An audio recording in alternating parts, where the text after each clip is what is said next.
Bonjour, je m'appelle Anne-Laure Schmidt, je suis médium flamme jumelle énergéticienne et guérisseuse et je vous fais aujourd'hui une guidance pour les lions. Un peu en retard, je sais, mais le mois prochain, soit je viens de seulement décider il y a quelques jours de faire des guidances astro. Le mois prochain, vous aurez des guidances en temps et en heure. Et puis, si c'est là qui vous plaît, vous pouvez tout à fait vous abonner à ma chaîne. Comme ça, vous aurez tout ça en temps et en heure. Bon, pour les lions, signe du feu qui brille, force et honneur. Moi, je vois toujours un vrai lion devant moi, fier et fort, gouverné par le soleil, plein d'énergie, chaleureux. Peut-être besoin un peu de se démarquer des autres, créatif. Et puis également, qu'est-ce que je savais pas, un signe qui règne sur les enfants. Mais bon, moi, lion est aussi également un grand protecteur. Alors, pour la femme lion, pour l'homme lion, les trois énergies générales du mois, les trois énergies professionnelles du mois, les trois énergies sentimentales du mois, et puis une carte pour la féminine, le chaser, qui est le signe du lion, une carte pour le masculin, le runner, qui est des signes du lion, une carte pour le couple, si vous êtes en couple avec un lion, ou si vous êtes en couple sacré avec un lion, et deux cartes de conseil. Je commence direct avec la femme lion, et puis je trouve la roue de la fortune. Il y a des changements qui sont en cours. On me parle un peu de haut et des bas, hein. Les femmes lions, ne vous inquiétez pas. Mais bon, c'est possible durant ce mois de septembre que les énergies qui vous entourent sont un peu... des fois ça baisse, des fois ça monte. Je vois peut-être également qu'est-ce qu'on m'envoie certaines barrières qui sont là, comme vous avez l'impression de ne pas avancer comme vous le souhaitez. Ne vous inquiétez pas, normalement la roue de la fortune, elle tourne toujours dans le sens que vous remontez en haut. Pour l'homme lion, je trouve la foi. La foi, c'est la carte de l'Hiérophante ou le pape dans le tarot de Marseille qui me parle d'un savoir à transmettre. Ça me parle d'une certaine sagesse. C'est un personnage qui est posé et puis vraiment qui transmet, qui me, me fait rire, ça me graigne sur les enfants. Il y a aussi un très bon instructeur pour les enfants qui a justement cette capacité de transmettre son savoir. Alors, belle énergie pour l'homme lion, équilibré, je pense. On verra qu'est-ce que ça nous dit pour le reste. Alors, pour, en général, je trouve les Vipères. Les Vipères qui me parlent de, oui, c'est un peu, vous voyez, c'est un ange qui regarde en bas, de vraiment regarder des choses de près. Ensuite, je trouve l'empereur, mais voilà les lions. Superbe, l'homme lion, l'empereur, le masculin, assis sur son trône, en pleine conscience de son pouvoir. Alors, une énergie, je dirais un peu de pouvoir, attention pour les lions. Et puis, ensuite, la grande prêtresse qui se rajoute avec la sagesse et puis le savoir également côté spirituel, mais la prêtresse est vraiment la carte, je dirais, la plus mystérieuse de tous les tarots. Alors, avec l'empereur, lévite d'air, ça me parle vraiment de sortir d'un certain déni, peut-être, de sa situation de pouvoir avec l'empereur. Rentrer vraiment dans le cœur, soyez pas trop autoritaire, on m'a dit. Et puis avec la grande prêtresse, il y a vraiment des savoirs qui vont s'ouvrir à vous durant cette mois-ci. Mais bon, apprendre des choses peut aussi passer par peut-être des fois des énergies négatives. Alors, comme je dis pour la femme lion, c'est possible pour les lions. Cette mois-ci, il y a des énergies qui sont un peu du haut et des bas, je dirais. Pour le professionnel, je trouve le 3 d'air, qui me parle quand même, ouais, une certaine malaise temporaire. Vous voyez, elle n'est pas tellement heureuse, hein. Après, je trouve le 5 d'eau qui me parle de tristesse et nostalgie, comme si vous avez perdu quelque chose. Et puis avec le pendu, oui. Alors ça veut dire avec le 3 d'air, de vraiment être dans les lâcher prise. C'est ce qui peut-être déjà avancé sur l'empereur, de sortir un peu de sa situation d'autoritaire et puis de plutôt rentrer dans un calme posé et puis de vraiment être dans les lâcher prise sur votre situation professionnelle. Ne pleurez pas après le passé, car il y a vraiment cette tristesse n'est peut-être pas aussi nécessaire comme vous le ressentez.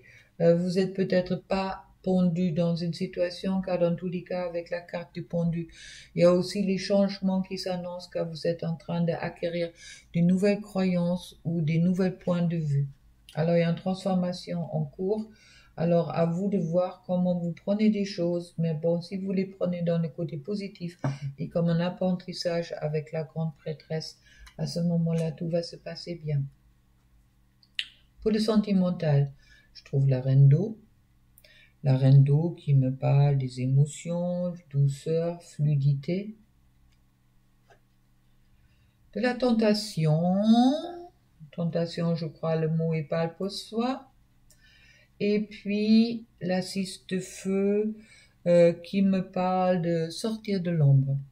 Alors, pour le sentimental, avec la reine d'eau, acceptez vos émotions, soyez vraiment dans vos émotions, soyez dans cette douceur de la féminine, du féminin sacré.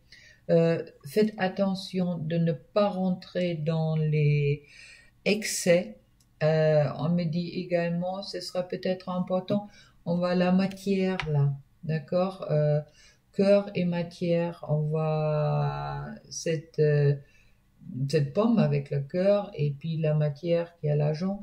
Alors de vraiment harmoniser peut-être aussi dans votre couple, de ne pas penser que au physique, la passion c'est quelque chose de très chouette, mais de ne pas penser seulement au physique, à la matière, au matériel, mais de vraiment d'harmoniser, de penser également votre cœur. Et puis on me parle également peut-être important de ouvrir votre chakra du cœur en grand, car avec la 6 de feu, on me parle aussi, vous voyez, toute cette lumière, c'est une carte très lumineuse, que c'est important que vous laissez briller votre lumière et vous sortez de l'ombre.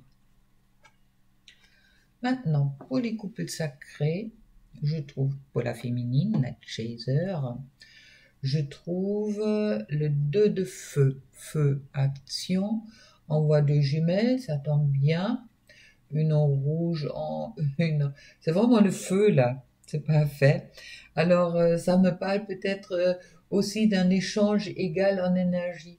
Vous voyez, il y a vraiment cette égalité qui est présente sur cette carte-là.